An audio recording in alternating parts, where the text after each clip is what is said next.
કાલ સવારથી અંબાજીથી એક સમાચાર સામે આવે છે ને તેમાં એક ગામની અંદર પોલીસ ઉપર અને ફોરેસ્ટના અધિકારીઓ પર હુમલો થાય છે અને ત્યારબાદ ત્યાંનું સમગ્ર વિસ્તારને પોલીસ છાવણીમાં ફેરવી દેવામાં આવે છે। જી હા, અંબાજીની અંદર પાડલિયા ગામે ફોરેસ્ટ પર અને પોલીસ અધિકારીઓ પર હુમલો કરવામાં આવે છે અને ત્યારબાદ પોલીસના ધાડે ધાડા ત્યાં ઉતરી જાય છે। ઇજાગ્રસ્ત પોલીસ કર્મીઓ અને ફોરેસ્ટ કર્મીઓને હોસ્પિટલ પણ ખસેડવામાં આવે છે। ફોરેસ્ટ અધિકારીઓ જેઓ ત્યારે એક વાવેતર કરવા ગયા હતા રોપાનું અને ગામ લોકોના અમુક અસામાજિક તત્વોએ આવીને પોલીસ ઉપર અને ફોરેસ્ટ અધિકારીઓ ઉપર પથ્થરમારો અને તીર કામઠા વડે હુમલો કર્યો અને વાહનોને પણ સળગાવી નાખ્યા હતા।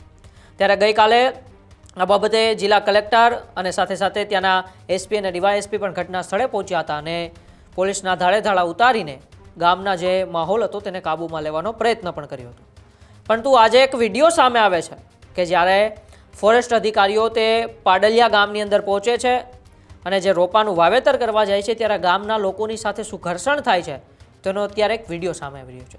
શું છે સમગ્ર મામલો અને વિડીયાની અંદર ગામ લોકો અને ફોરેસ્ટ અધિકારીઓ વચ્ચે કેવી રીતે થઈ રહ્યું છે ઘર્ષણ, આજે કરવી છે તેની ચર્ચા।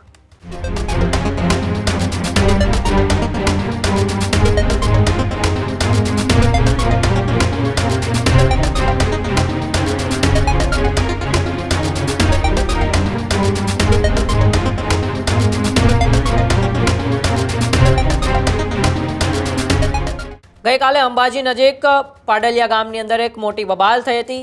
એ બબાલની અંદર પહેલાં તો ફોરેસ્ટ અધિકારીઓ ઉપર તીર અને કામઠા વડે હુમલો કરવામાં આવે છે અને ત્યારબાદ જ્યારે ફોરેસ્ટ અધિકારીઓ પોલીસને જાણ કરે છે ત્યારે અમુક પોલીસના અધિકારીઓ પણ ત્યાં પહોંચે છે, પરંતુ પોલીસના અધિકારીઓ પર પણ એ અસામાજિક તત્વો દ્વારા પથ્થરમારો કરવામાં આવે છે અને પોલીસ અધિકારીઓ અને સાથે સાથે ફોરેસ્ટ અધિકારીઓ પણ ખૂબ જ ગંભીર રીતે ઇજાગ્રસ્ત થાય છે અને તે ગંભીર રીતે ઇજાગ્રસ્ત થયેલા તમામ અધિકારીઓને હોસ્પિટલ ખાતે ખસેડવામાં આવે છે અને બાદમાં જિલ્લા કલેક્ટરથી લઈને એસપી પણ ત્યાં પહોંચે છે અને સમગ્ર મામલાની જાણકારી મેળવે છે અને મામલાને કાબૂમાં લેવાનો પ્રયત્ન કરે છે। અને ત્યારબાદ લગભગ 1000 જેટલા પોલીસ કર્મીઓને પાડલિયા ગામની સરહદ વિસ્તારની અંદર ઉતારી દેવામાં આવે છે અને ગામને સંપૂર્ણ રીતે પોલીસ છાવણીમાં ફેરવી દેવામાં આવે છે અને જે પણ અસામાજિક તત્વો હતા તેમને પકડવાનો પણ પૂરતો પ્રયત્ન કરવામાં આવે છે।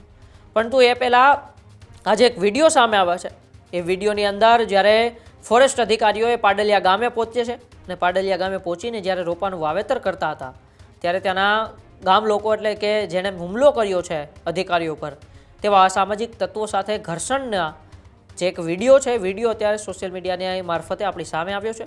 આવો પહેલાં વિડીયો જોઈએ કે વિડીયોની અંદર એ ત્યાંના અસામાજિક તત્વો, ત્યાંના ગામ લોકો અને ફોરેસ્ટ અધિકારીઓ વચ્ચે શું બબાલ થઈ હતી।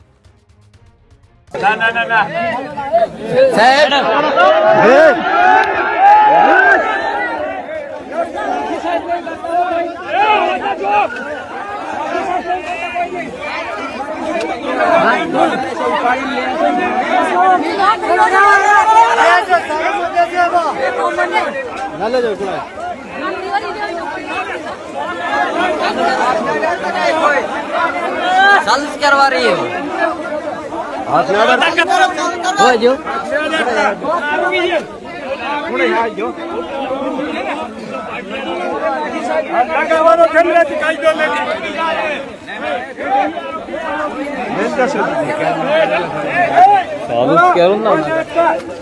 कोई जाता नहीं है।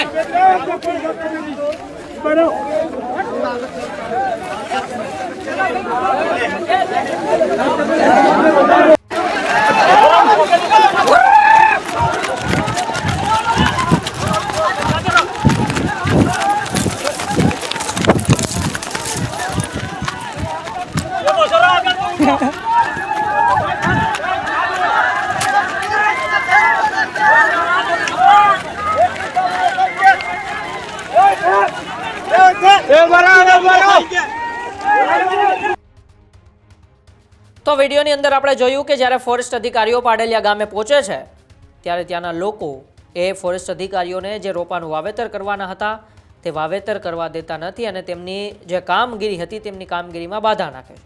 ત્યાર પછી ફોરેસ્ટના અધિકારીઓ તે ગામ લોકોને સમજાવવાનો પ્રયત્ન પણ કરે છે કે તમે અમને જે આ ફોરેસ્ટનું કામ છે, જે વન વિભાગનું કામ છે તેમને સારી રીતે પૂર્ણ કરવા દો, અમને સહયોગ આપો। પરંતુ ત્યાંના અમુક અસામાજિક લોકો, ગામના લોકો તે વાતને સમજતા નથી અને પોલીસ સાથે બબાલ કરે છે, ઘર્ષણ કરે છે અને આ બબાલ અને ઘર્ષણનો વિડીયો પણ આપણે જોયો. તેમાં અમુક અસામાજિક તત્વો ફોરેસ્ટ વિભાગના જે અધિકારીઓ ત્યાં પહોંચ્યા હતા વન વિભાગના, તેમને આ વન વિભાગનું કામ નહોતા કરવા દેવો તે માટે તેમાં બાધા નાખે છે. ત્યારબાદ સમગ્ર મામલો ઉશ્કેરાય છે અને ત્યાં જે લોકો વિડીયોની અંદર આપણે જોઈ રહ્યા છીએ તે લોકો તે ફોરેસ્ટ અધિકારીઓ ઉપર હુમલો કરે છે અને ત્યારબાદ ત્યાં પોલીસ અધિકારીઓ પહોંચે છે અને પોલીસ અધિકારીઓ ઉપર પણ પથ્થરમારો કરે છે અને ત્યારબાદ સમગ્ર મામલો જે આપણે ખબર જ છે, જાણીએ જ છીએ કે ત્યાંના ખૂબ જ ગંભીર ઇજાગ્રસ્ત થયેલા લોકોને અને ગંભીર ઇજાગ્રસ્ત થયેલા જે પોલીસ કર્મીઓ હતા, ફોરેસ્ટ અધિકારીઓ હતા, તેને હોસ્પિટલ પણ ખસેડવામાં આવે છે.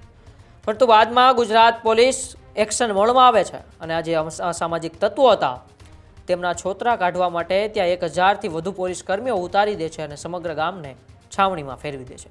ત્યારે આજે પણ પોલીસનું જે કામગીરી છે તે ખૂબ જ ઝડપી ચાલી રહી છે અને આ તમામ અસામાજિક તત્વોને પકડવા માટે પોલીસે પોતાની કવાયતો તેજ કરી દીધી છે અને જ્યારે પણ આ અસામાજિક તત્વો પકડાશે ત્યારે ગુજરાત પોલીસ તેમને બરાબર કાયદાનો પાઠ પર ભણાવશે. કારણ કે જેમણે સરકારી કામની અંદર બાધા નાખવાનો પ્રયત્ન કર્યા હોય છે તેવા તત્વોને, તેવા અસામાજિક તત્વોને ક્યારે પણ ગુજરાત પોલીસ છોડશે નહીં, એવો સંદેશો, એવો દાખલો પણ ગુજરાતની અંદર ગુજરાત પોલીસ બેસાડવાની છે. પરંતુ તમારું આ બાબતે શું માનવું છે? શું કોઈ વન વિભાગની કે કોઈ પણ સરકારી કામગીરીની અંદર આવી રીતના બાધા નાખવી જોઈએ? કારણ કે એ તો એક કહેવાય છે ને કે એક પ્રકારનો ગુનો બને છે કે તમે કોઈ સરકારી કામને રોકો છો અને બાદમાં તમે તે જ અધિકારીઓ, તે જ પોલીસ કર્મીઓ ઉપર હુમલો કરો. તે તો યોગ્ય વર્તન નથી. તમારું આ બાબતે શું માનવું છે? અમારો કોમેન્ટ બોક્સની અંદર અચૂકથી જણાવજો. ત્યાં સુધી જોતા રહો ન્યૂઝરૂમ ગુજરાત. નમસ્કાર.